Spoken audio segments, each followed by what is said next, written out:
Alright, welcome to another video, new-ish setup. Don't know how often I'll be using this setup, but it was kind of already set up for a live, and I figured this is not bad.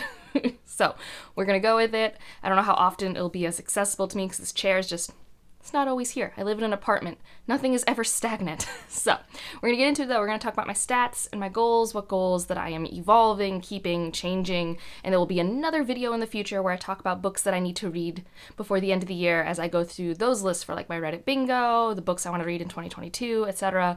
Talking about what I have accomplished so far, what I want to keep, what I want to add, etc. If you're new here, I am very meet yourself in the moment when it comes to goals, adjust when you need to, or else the goals just aren't that useful. Are you meeting the spirit of the goal versus the exact number, etc.?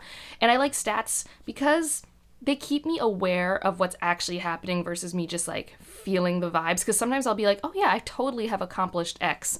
And then I look at my stats and I'm like, oh, no, I haven't. We should adjust or at least recognize that this is still a consistent trend that we haven't broken yet, that sort of thing. So briefly just gonna go through the 6-month stats. I've read 77 books. I don't know how I keep doing that. I truly don't know. If I read 77 more books before the end of the year, I'm going to just keep having amazing reading years year to year.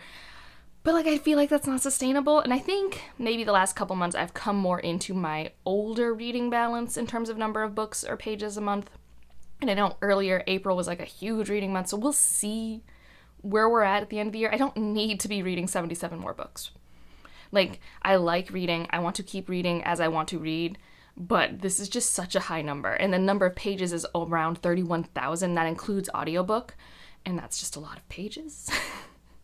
I also do look at my page count from just physical or immersion reading because one of my like nebulous goals that I always have is I want to spend 2 hours a day reading, which I don't really have to track as much anymore, but it was one of those habit forming goals of I want to spend 2 hours a day reading, and that should be about 100 pages a day for my reading speed.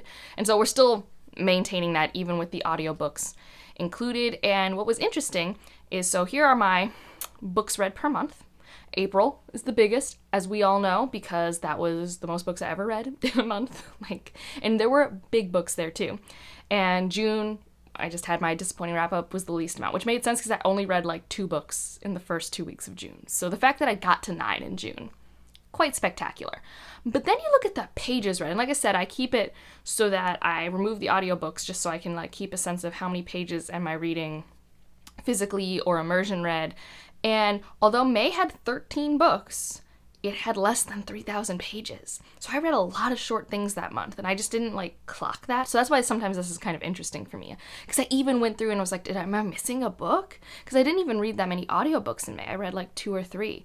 So like 10 of the books only made 2,800 pages. But I still liked May. Like May was Discord of Gods, May was Nettle and Bone. Like I remember some good stuff from May. And then June had more pages because although I only read 9 things, there were some big books in there. There truly were some chonkers. So the next thing we can look at as I go through my spreadsheet that I have on the side is format. So this is interesting. This has evolved the most through the years as I show you this pie chart. I have it split into Kindle or, ebook, physical book, audiobook, and immersion. And sometimes some books fall into multiple categories, and I just choose the one where I think I primarily read it in, because I've definitely started physical, finished audio, vice versa, and all that stuff. And it's basically almost all equally split. My lowest part of the pie is physically reading now, which has kind of been the trend for a while. Sometimes it's just hard for me to get my hands on physical books, and it's hard to read those before bed. It's hard to take those on my commute. Those are times that I am reading during the day. It's just difficult. Also, it's more dependent on the lighting of my area versus Kindle. Can read it on my phone, can read it at night when the lights are off, can read it on the train by holding it one hand while I'm trying not to fall. Kindle's just a lot easier for me, which is why I think it is tied for my most audiobook? Question mark? What? Like 2 years ago, I had read 1 audiobook. It's amazing how this has turned around, and I think I am going to make my journey with audiobooks. If you want to get into audiobooks, here is my experience, what, might be good starting places for you, how I think they fit into my reading routine, what I like to listen to on audiobook. Just, it might be interesting because I truly was one of those people who just never gravitated to audiobook. I liked my internal narrator. I liked cozily sitting down with a book, and it's really turned around. And then immersion reading is also a really new one. I think a year and a half ago even, or maybe even half a year ago, I couldn't do it very well. I couldn't get my eyes and my ears to line up, and I've since gotten that to work out, and it works really well for someone like me with audiobooks who I get easily distracted. One of the reasons I don't use audiobooks that much is because my audio retention is a lot worse than my visual retention in terms of focus. And so if I'm visually have cues while listening, it can help when I'm more tired, keeping the momentum up where I don't have to like keep rereading sentences that I'm not retaining. But also, I have a way of focusing me in. So it's been really interesting. And especially with the right audiobook narrator, can make all the difference. So that's just like truly a big shift in the past couple years. This other pie chart I really like kind of shows, am I reading standalone, short story collections, and if I'm in a series, where am I focusing on series? The only thing I care about for this personally is I don't want to be overwhelmingly only starting things. I want to be continuing things, I want to be casually ending, catching up on things, that sort of stuff. And so if you look here, almost 40% of what I read are standalones. I always feel like I'm shocked by that number because I just feel like the majority of what I read are series, which is still true. I think if you look at this, over half the pie chart are series, right? But I'm always still kind of shocked. And 25%, a quarter of what I read, are the beginning of series, which I don't mind. I love starting new things. It's always so exciting. But, 12% of it is me catching up or finishing things, and then 18% is continuing. So I'm generally okay with that. I would like, I think, maybe a tiny bit less of it to be starting things. But I'm still not mad. My average rating is my normal average rating. I feel like I'm very basic. Every year my average rating is like 4.1 stars. It's never that exciting. I have exactly 16 4.5 in 5-star books. Didn't really expect that. My overwhelmingly most given rating is a 4-star. I have a video on what my ratings mean for me. So if you want to know more about what my ratings mean, you can check that out. I have 2 2-stars and 1 2.5 star, which is like more than normal, and a fair bit of 3 and 3.5s, which those are like, anything below a 4 is definitely like, I have complaints. I didn't have the best time sort of situation. Another thing to look at are book source. So I have it split just into 3 categories. Did I borrow it? Did I own it? Was it an ARC? A pretty basic breakdown. This used to be in the past that like 75% of what I got was from the library. So I'm doing better at reading what I own and also letting myself buy more books. I think I was just always big on not letting myself do that. And then about 11% of what I read are ARCs, which is good because I always want to be reading the ARCs I request, although I have been doing it way less. I think doing my recent release videos make it so that I actually retroactively pick out new releases to read. I'm less about making the buzz and more responding to the buzz and picking out new releases to read. I still read things for review. I read 8 things this year for review, and that's not even including all the new releases I have read this year. Which, I guess we can get to that chart now. Years published. This is always the least interesting chart. I have always said I am always a modern speculative reader.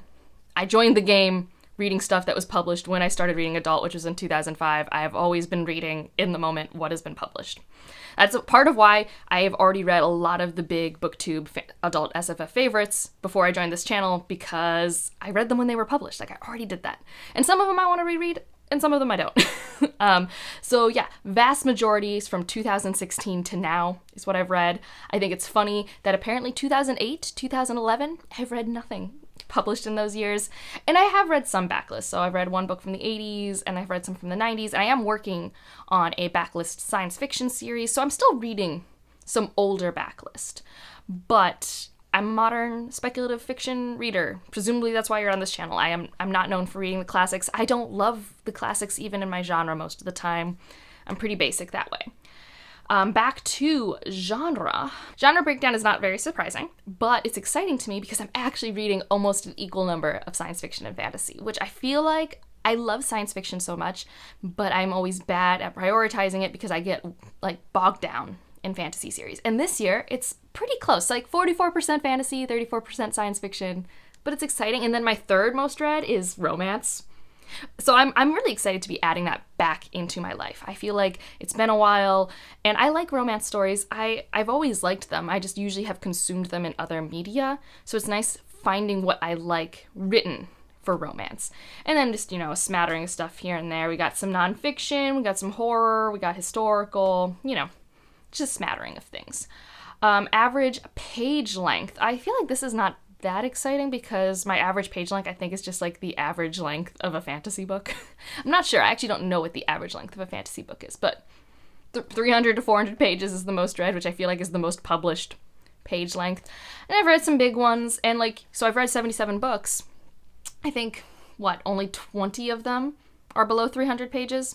So even if I ignore short books, which I'm not going to do because they are things that I have read, they are stories I've consumed, I've still read over 50 books this year, and my goal is 100. So there is that. What is the next chart of interest? We're going to get into my author stats now. So author stats, I definitely like to keep an eye on because I want to track trends. And for my stats, I only count each author once. So I've read 77 books, but I think I've only read I don't know, let's do quickie maths real quick, 56 authors, I think. So of the 77 books, only 56 unique authors. Makes sense. I read a lot of series. I like reading a lot from the same authors.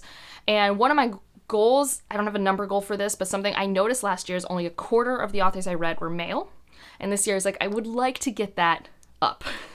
And I would like to increase the number of non-binary authors, etc. And it's a work in progress, but it's not horrible.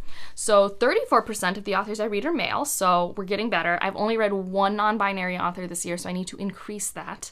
So in general, I want to increase those parts of the pie a bit more. But at least it wasn't stagnant. I have been actively trying to think of who are the male authors that I have on my TBR that I should be prioritizing. I also always like to keep an eye on my race breakdown. My first year in booktube, this was so bad. And so I just always like to keep an eye on it now that I have a good habit of naturally picking up works by a diverse range of authors. It's a really simple breakdown of authors of color versus white. And I'm at 54% authors of color. That's great. Want to keep it there. Don't want it to go much below 50%. It's awesome. And one of my other goals this year was to read from authors from different parts of the world, not just North America, and also not just from the UK. So my continent breakdown, still majority North America, 79, 80%, but I've got 12% from Europe, 7% from Asia. I have one from Oceania. That's actually Nalisi Singh for the romance series. And I have a nationality breakdown. So even though only a quarter of what I read is outside of the US, this is my first year tracking this. So it'll be interesting to see how this data evolves. And outside of the US, my most read is the United Kingdom. And then I don't know what the next one is after that. It looks like it might be Canada. But I'm excited to keep expanding that pie. I have a couple continents that I haven't gotten to yet too, so I want to get to the continents I haven't gotten to. So that's been an interesting situation. So those are the stats.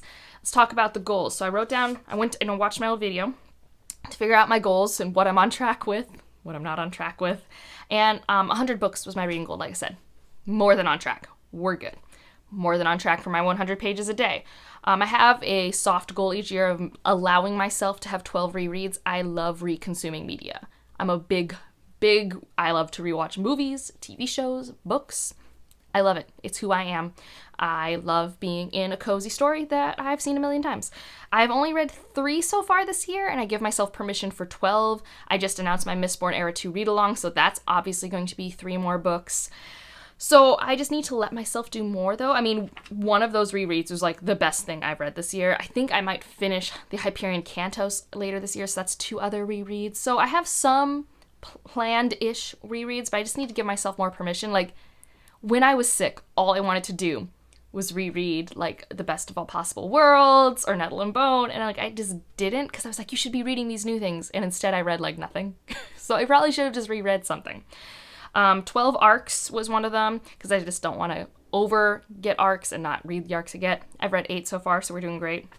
I've already met my 10 non-US UK author goals. So now I want to expand that, and like I said, there's some continents I haven't gotten to, so we're going to start small and try and read from every continent except Antarctica, because I don't think there are any authors who are born in Antarctica. So I want to expand that, and then maybe in the future expand that even further. Just keep stretching that goal, I guess. I wanted to read 12 books off of my TBR pre-2022. And this is one of those things where I'm this is why it's good to have my stats spreadsheet, because I thought that of course I've done this. April, I was reading off my TBR left and right. I just got rid of a whole bunch of books. And I have read a lot, but I've only read 8. So I still need to read a few more, but I'm doing good with that. I actually feel very comfortable with my physical TBR. I think I had my most recent physical TBR video go up a couple months ago, so you can check that out. But I've read a fair bit of those at this point. I also adjusted a goal from the previous year of wanting to read 6 short story collections. And of course, because I lowered the goal from 12 to 6, I've already read 5. And I have goals to read, for sure, at least Maria Maria by the end of the year. So that'll easily get me to 6, but I also have another one that Evie got me that I would like to read. And then I think those are... No. I also want to read... It's called The Future is Female. It's off camera. But I was like, I also want to read that one. So I have a couple still on my TBR I'd like to get to, and it would also help my books off my TBR goal. This next one is the one I'm doing the worst at, which is completely unsurprising. And that is one where I made it so easy, and I'm still failing at it, where I just jointly wanted to read 6 things that were either graphic novels or middle grade books. Like, 6 things that were one of those 2 things. Like, so easy. Not even 6 of each. Not even giving myself a strict number of how many of each. I've read 1. And that was The Last Contista, and I loved it. And I plan on reading Far Sector this month, but I'm just like... So that one's definitely already still too challenging, apparently, for me. So, yeah. And in general, some brief updates on, like, I was looking at my channel goals and things like that. I feel really happy because I have a read-along planned, which is one of my goals. So that's happening. I've been doing more channel lives. Like, I've been doing reading sprints, which has been really fun. Thanks to Jess Owens for, like, pushing me because she saw I had that goal and, like, was messaging me right away. And I'm like, I'm just so awkward and nervous. And so... that's been great. One of my video ideas was the recent release roundup videos, which have been performing really well and people really like them. And so I'm really happy that that is like, I don't know, a service I provide to the booktube community. And like I said, it really helps me pick new releases that I want to read. And the only things that haven't really happened, and I've recently had some more motivation and ideas for it, are my Science Behind the Magic. I mean, I've barely had time to read books, much less try a new creative project for the channel. But as life has calmed down, as I'm settling into my new place, as I'm feeling like I have more energy to be creative, I have some ideas, and it might also tie in, maybe, to the whole I wanted to actually do author panels or author interviews, and I just haven't gotten there yet. We haven't gotten that far outside the comfort zone, but it's fine. And then in terms of life stuff, we moved. I knew I'd have to move, and we did it. Here we are. I finally, I think, maybe have a wedding date, which has just been its whole thing. Still don't really have a job, but I'm making progress on that. So, like, you know, but I did defend. I got my PhD. Things are happening, so in general, I'm feeling good about stuff. It's been an okay first half of the year. It's definitely not been smooth, but it's been good, I think. I think that's my, like, check-in. So, like I said, in the future, I'll have my whole books I should read for the second half of the year. I already have my mid-year freak-out tag out there, so if you want to see, you know, best, worst. I thought about making a best and worst video, because I do have books that, like, I have really positive and negative opinions on. But I think I'm just going to save that to the end of the year. So you're just going to have to wait till the end of the year to hear all the tea on all my least favorite, mainly because I usually only have, like, 10 to 15 books that I have negative emotions towards, usually. Let's hope the second half of the year does not break the normal trends. But if you made it this far, let me know how your goals are doing. How do you adjust your goals? You know, do you do that? Do you like goals at all? Are you goal averse? What stats do you like to follow? What stats do you want me to follow? I do think at the end of the year, I want to look at a specific stat of, I have a lot of obligation reads I have to read for, like, book clubs, Patreon and stuff, and seeing how many of my obligation reads end up being new favorites versus being disappointments. I think that'd be fun, but I think that'll be better to look at the end of the year. So that's one stat I have, like, on my brain. And if you want to leave an emoji, leave a pie chart emoji that feels appropriate, and otherwise, like if you liked it, subscribe if you want to, and I'll see you in the next one. Bye.